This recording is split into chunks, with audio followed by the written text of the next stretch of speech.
Hi friends, ജൂണീസ് ഹോംമേഡിലേക്ക് എല്ലാവർക്കും സ്വാഗതം. ഇന്ന് നമ്മൾ തയ്യാറാക്കാൻ പോകുന്നത് വ്യത്യസ്ത രുചികളിലുള്ള 2 പക്കോടകളാണ്.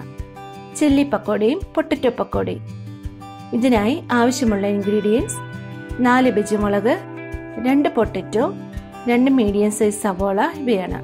ആദ്യം ചില്ലി പക്കോട തയ്യാറാക്കാം. മുളക് 2ആയി കട്ട് ചെയ്ത് അരി കളഞ്ഞ് കഴുകിയെടുക്കണം. ഇത് ചെറുതായി അരിഞ്ഞെടുക്കാം.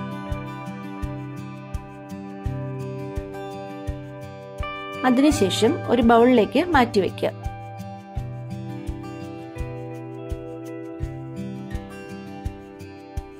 ഒരു സവോളയും ചെറുതായി അരിഞ്ഞ് ബൗളിലേക്ക് മാറ്റാം. കുറച്ച് മല്ലിയിലയും കൂടി ചേർത്ത് കൊടുക്കാം. വേറൊരു ബൗളിൽ 1/2 കപ്പ് കടലമാവ്, 2 ടേബിൾ സ്പൂൺ അരിപ്പൊടി, 1/4 ടീസ്പൂൺ കായപ്പൊടി, ആവശ്യത്തിന് ഉപ്പ്, 1/4 ടീസ്പൂൺ മഞ്ഞൾപ്പൊടി ഇവ ചേർത്ത് അല്പം വെള്ളം കൂടി ഒഴിച്ച് നന്നായി യോജിപ്പിച്ചെടുക്കാം. ഇത് നല്ല തിക്ക് ബാറ്റർ ആയിരിക്കണം. ഈ ഒരു കൺസിസ്റ്റൻസിയാണ് വേണ്ടത്. ഇനി ഈ ബാറ്ററിലേക്ക് അരിഞ്ഞു വെച്ചിരിക്കുന്ന മുളകും സവോളയും മല്ലിയിലയും ചേർത്ത് നന്നായി യോജിപ്പിച്ചെടുക്കാം. കൈകൊണ്ട് തന്നെ മിക്സ് ചെയ്യണം. എങ്കിലേ ബാറ്ററും ബാക്കി ഇൻഗ്രീഡിയൻസും നന്നായി യോജിച്ചു കിട്ടുകയുള്ളൂ. ഇനി നമുക്ക് ഇത് ഫ്രൈ ചെയ്തെടുക്കാം. പാൻ ചൂടാകുമ്പോൾ ആവശ്യത്തിനുള്ള ഓയിൽ ഒഴിച്ചു കൊടുക്കണം. സൺഫ്ലവർ ഓയിലോ വെജിറ്റബിൾ ഓയിലോ ആണ് കൂടുതൽ നല്ലത്. എണ്ണ നന്നായി ചൂടാകുമ്പോൾ മുളക് കൂട്ട് കുറച്ചെടുത്ത് എണ്ണയിലേക്ക് ഇട്ട് കൊടുക്കാം. മീഡിയം ഫ്ലെയിമിൽ വേണം ഇത് ഫ്രൈ ചെയ്യാൻ. ചില്ലി പക്കോട റെഡിയാകുന്ന സമയം കൊണ്ട് നമുക്ക് പൊട്ടറ്റോ പക്കോടയ്ക്കുള്ള പൊട്ടറ്റോ പീൽ ചെയ്ത് ഗ്രേറ്റ് ചെയ്തെടുക്കാം. ഇതൊരു ബൗളിലേക്ക് മാറ്റിവെക്കാം.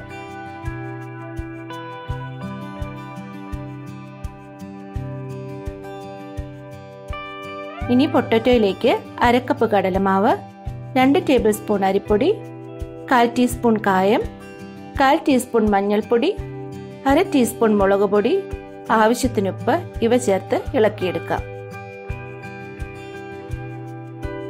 ഇതിലേക്ക് ഒട്ടും വെള്ളം ചേർക്കരുത്.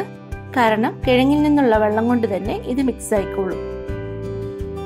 ചില്ലി പക്കോട നന്നായി മൂത്ത് വന്നിട്ടുണ്ട്. ഇനി എണ്ണയിൽ നിന്ന് കോരി മാറ്റാം. അങ്ങനെ നമ്മുടെ ടേസ്റ്റി ചില്ലി പക്കോട റെഡിയായി. ഇനി നമുക്ക് പൊട്ടറ്റോയിലേക്ക് ഒരു സവോള അരിഞ്ഞതും മല്ലിയിലയും ചേർത്തിളക്കി യോജിപ്പിച്ച് അതേ എണ്ണയിൽ തന്നെ ഫ്രൈ ചെയ്തെടുക്കാം.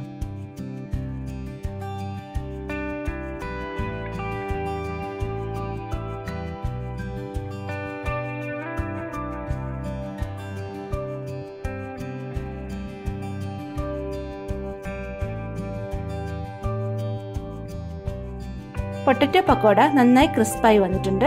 ഇത് എണ്ണയിൽ നിന്നും കോരി മാറ്റാം. അങ്ങനെ നമ്മുടെ ക്രിസ്പി പൊട്ടറ്റോ പക്കോടയും റെഡിയായി. ഇത് വളരെ ഈസി ആയിട്ട് റെഡിയാക്കാൻ പറ്റുന്ന സ്നാക്സ് ആണ്. ഇത് വെറുതെ കഴിക്കാനും സോസിന്റെ കൂടെയോ ചട്നിയുടെ കൂടെയോ കഴിക്കാനും നല്ല ടേസ്റ്റിയാണ്. അപ്പോൾ എല്ലാവരും ഇതൊന്ന് ട്രൈ ചെയ്ത് നോക്കാൻ മറക്കരുത്. Thanks for watching.